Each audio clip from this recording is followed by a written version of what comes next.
ABC Kinderteach presents Barkis, written by Claire Turley, Newberry. Barkis. James' 9th birthday had been fun. Just being 9 years old at last was something. Besides all the excitement of opening gifts, there was a young chemist's set from his father, a sweater from his mother, a silver dollar from his grandma, and a book about Indians from Nell Jean, his sister, who was 10 and a half and very fond of reading. Then, too, there was the lovely cake his mother had baked for him, with pink icing on it and happy birthday in green squiggles across the top. So James should have been very happy, and he was, really, only he felt a little sad too, the way you cannot help feeling when you have had all your gifts and it is nearly bedtime and you know you won't have another birthday for a whole long year. He sighed as he fingered the big round dollar in his pocket. Once more he raised the lid of his young chemist's set to admire its rows of mysterious little bottles. He would have liked to see the pictures in his new book, too, but Nell Jean was already reading that, curled up in an armchair with Edward, her striped kitten, purring on her shoulder. Suddenly a car stopped in front of the house. A loud beep, beep, beep sent Edward scampering under the sofa. "It's Uncle Jimmy!" shouted James, and he raced out of the house. When he reached the car, his uncle was lifting a large box out of the back seat. It was a brown pasteboard carton tied with heavy cord, and there were holes about as big as a lead pencil punched here and there in its sides. "What is it, Uncle Jimmy? What is it?" begged James. "Is it for me? Is it, Uncle Jimmy?" "You just wait and see," laughed his uncle. He carried the box into the house and set it on the floor. Then he said, "Happy birthday, James. Go ahead, open it." The whole family gathered round to see what was in the box, all except Edward, who felt safer watching from under the sofa. Even Nell Jean put down James' book and came to see what Uncle Jimmy had brought. James frowned importantly as he got his jackknife out of his pocket and tugged open the blade. He sawed through the heavy cords, then quickly lifted the flaps of the carton and looked inside. What he saw was so wonderful that he simply stared. In the bottom of the box, peering anxiously up at him, sat a small, solemn, brown puppy. His short tail began to wag when he saw James, but his dark eyes remained anxious and pleading. "Boy!" breathed James, and he picked up the puppy and hugged him close. The puppy lay quite still at first, while James softly stroked his fleshy back and his small, sleek head. But pretty soon he began to poke his cold nose into James's neck, making happy, snuffling noises.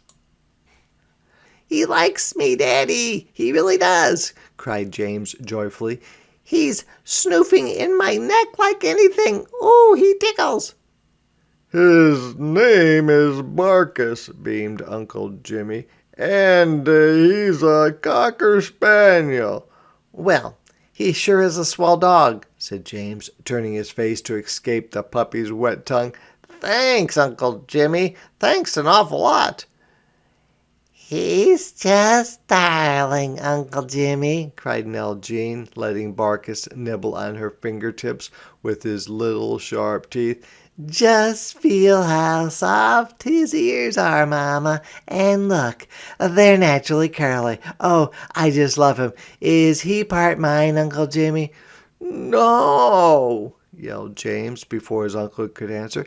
He's all mine, isn't he, Uncle Jimmy? He's my own birthday dog, isn't he?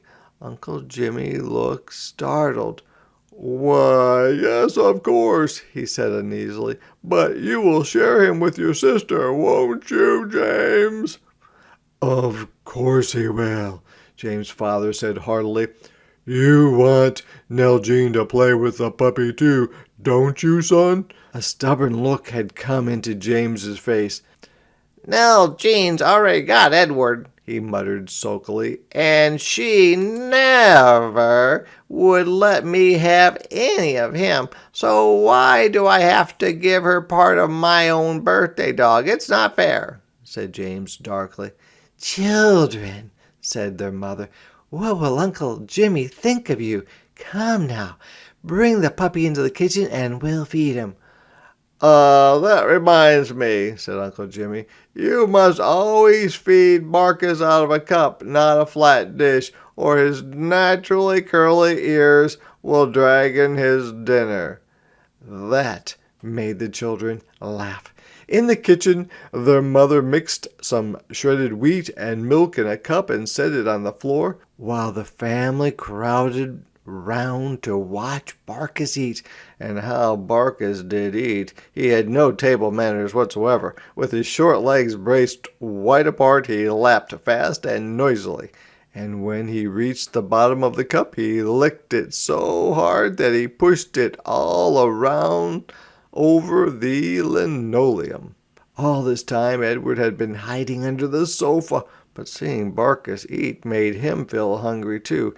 He crept cautiously from his hiding place and tiptoed toward the puppy, his ears pricked forward, his whiskers quivering, and his round eyes gleaming with excitement. Barkis, having given the cup one last lick, turned and saw him. For a moment he stood still, his short tail wagging doubtfully, and his babyish forehead wrinkled up in a puzzled frown. Then the hairs bristled along his little back, and he growled under his breath. Suddenly he barked, "Ruff!" and came down playfully on his elbows, with his hind legs still standing up. Edward sat down and eyed him scornfully. "Ruff!" said Barkis more bravely this time, and he gave a little bounce and came down again on his elbows just a trifle closer. Edward's ears flattened, and his kitten tail slowly fluffed out till it looked like a tiny fir tree. He remarked insultingly, but now Barkis was feeling very brave indeed. He gave a third "Ruff!" and bounced again. Edward's paw shot out. "Yipe!" squealed Barkis in terror, backing away in a hurry, for the kitten's sharp claws had raked his soft baby nose. "Mama!" cried James. "Look what that old kitten did. He ought to be ashamed." "Never mind," said his mother soothingly. "Barkis and Edward will be good friends when they know each other better. And now you children must go to bed." So James and Nell each gave Barkis a last lingering hug and trudged slowly up the stairs. When they were in their beds, Nell-Jean called to her brother from across the hall. "Oh, James!" "What?" "James, listen," she said coaxingly. "How would you like to trade half of Barkis for half of Edward, okay?" "No!" roared her brother indignantly. "Oh, please, James," she begged. "Why not?" "No, sir," said James fiercely. "Why should I want part of your old kitten when I've got a swell new dog all to myself? Dogs are better than cats anyhow, Everybody knows that." They are not. "Sure they are. Cats are dumb. Cats can't do tricks the way dogs can." They could if they wanted to, cried Nell Jean hotly. They just don't want to. So there. "That's what you say," jeered her brother. Well, it's true, declared Nell Jean, close to tears. Cats are about 1,000,000 times better than dogs any day. "Aw, they are not." They are too. "They are not." Are too. "Are not." Are. "Aren't." "Are." There was a swift step in the hall, and both children fell silent. You children must go right to sleep now, said their mother, and she kissed them each good night. Then she closed the doors between their 2 rooms and went back downstairs. "All the same, dogs are better than cats. Everybody knows that," muttered James as he fell asleep. I don't care, sobbed Nell Jean angrily. I'd rather have Edward than all the old puppies in the whole world. I hate dogs. And burrowing her nose in the pillow, she cried herself to sleep. When James came in from school the next day, Barkis met him at the door, wagging joyfully and bouncing up to lick at his bare knees. He was too frisky to be petted, however, and when James tried to catch him, he just barked saucily and scampered out of reach. With a gleeful whoop, James was after him, and they chased each other merrily around the room. Then James stumbled over a scuffed-up rug and fell to the floor in a laughing heap. At once Barkis was on top of him, licking his face, nipping his ears, and tugging at his clothes and hair, all the while growling delightedly. "You win," gasped James. He shook the puppy loose and, flushed and tousled, struggled to his feet. "You wait here, Barkis," he said. "I'm going upstairs to get my ball." He remembered seeing the ball under his bed that very morning, but it wasn't there now. His mother had picked it up and put it in the toy box where it belonged. And as he looked everywhere else first, he did not find it for some time. Nell Jean had come in quietly while James and the puppy were playing, and had settled herself by the window to read. She had made up her mind to pay no attention to mean old James and his puppy. So, when little Barkis, feeling lonely with James upstairs, nibbled softly at her shoelace, she just drew up her feet haughtily beneath her and went on reading. Barkis watched her hopefully for a moment, his head on one side and his eyes wistful. But she did not look up, so he trotted to the screen door and stared out, sniffing the fresh air. He propped his forepaws against the door, and to his surprise it swung slowly open with him, and he landed on all fours on the porch. Nell Jean glanced up when she heard the door slam. She wondered if Barkis was old enough to be outdoors by himself. Then she scowled. Let James take care of his own old dog, she thought spitefully, and she tried to go on reading. Barkis sniffed the air eagerly. Trotting to the edge of the porch steps, he peered over. They must have looked very steep to him, for he pattered back and forth at the top, whimpering softly. Presently he started down, very slowly, plop, plop, plop, his long ears just brushing each step as he went down to it. At last he reached the cement walk at the bottom, and with a happy little bark he scampered out on the lawn and rolled over and over in the grass. In spite of herself, Nell Jean glanced out the window just in time to see him scramble to his feet, shake his ears, and jog gaily toward the street. She scowled again and bent her gaze upon the book, but it was no use. She just could not read it. She looked out again, and this time no puppy was in sight, nothing but the empty lawn and the bare sidewalk, and beyond it the tall green grass that grew along the creek.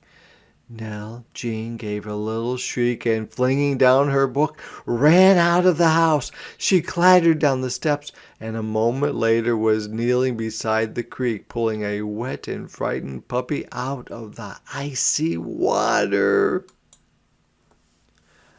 Mama, Mama, she screamed, and she rushed back into the house with Barkis dripping and shivering in her arms. Why, what on earth? Began her mother, hurrying to meet her. He fell in the creek, Mama, panted Nell Jean as her brother, appearing from above with the ball in his hand, stared at Barkis open-mouthed. In that cold water? Cried their mother in dismay, taking the shivering puppy. We must get him warm quickly before he catches cold. James, you light the gas heater, quick. Nell Jean, you run out in the hall and get me my old red sweater.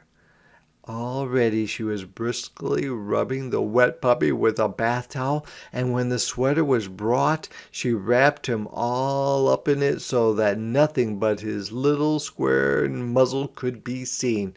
Then, drawing up a chair, she held him on her lap before the roaring gas heater. Will he get sick, Mama? demanded James anxiously. I didn't know it hurt puppies to get wet. It wouldn't hurt an older puppy, said his mother, but Barkis is just a baby. He shouldn't even have been bathed for another month, but we'll hope he's all right. Would he get awful sick, Mama? Quavered Nell Jean. Would he get really awful sick? We'll hope not, dear, said her mother. Poor little fellow. He's shivering terribly. James, run and get me your bathrobe. Nell Jean, you go and fill the hot water bottle. There's hot water in the tea kettle. Soon Barkis had James's woolly bathrobe wrapped about him on top of Nell Jean's old sweater and a hot water bottle besides. But he went on shivering just the same. He held very still and good and did not make a sound, but his soft dark eyes peering out at them looked so miserable that Nell Jean began to cry. If Barkis dies, it will be all my fault, she thought wretchedly. After what seemed a long time, their mother looked up and smiled. He's not shivering any more, and he's sound asleep, she said cheerfully. I do believe he's going to be all right, but we must keep him wrapped up until he is entirely dry. Nell Jean, you hold him. I must get dinner. So Nell Jean held Barkis tenderly, while James, sitting on the floor beside her, clasped one of his pudgy, damp paws. By the time their father came home to dinner, Barkis was all dry, and to the joy of everyone, when he was finally unwrapped, he was just as good as new. If possible, he was even livelier than before, and the children had a glorious evening romping with him. That night, when they were in bed, James called to his sister. Nell Jane. What? Say, listen, Nell Jane. If you still want to trade half of Edward for half of Barkis, I guess it's okay. Gosh, you saved his life practically. I mean, if it hadn't been for you, he might have got drowned or something. Nell Jean did not answer for a moment. Then she said bravely, Of course I want to trade, only I guess you won't if I tell you something. What? Well, confessed his sister, you see, it was my fault he fell in the creek, because I saw him go outdoors, and I didn't stop him or anything. I didn't think about the creek. Oh, said James. Well, anyway, he said gruffly, you did rescue him, so I guess it's still okay. Anyway, I like Edward an awful lot, too. Nell Jean was so overcome by his generosity that she could not speak for a few moments. Then she said humbly, Look, James, I'll tell you what let's do. I guess Barkis really ought to be mostly yours on account of your birthday and everything, so let's have it this way. Barkis can be partly mine, but mostly yours, and Edward can be partly yours, but mostly mine, okay? Okay, cried James.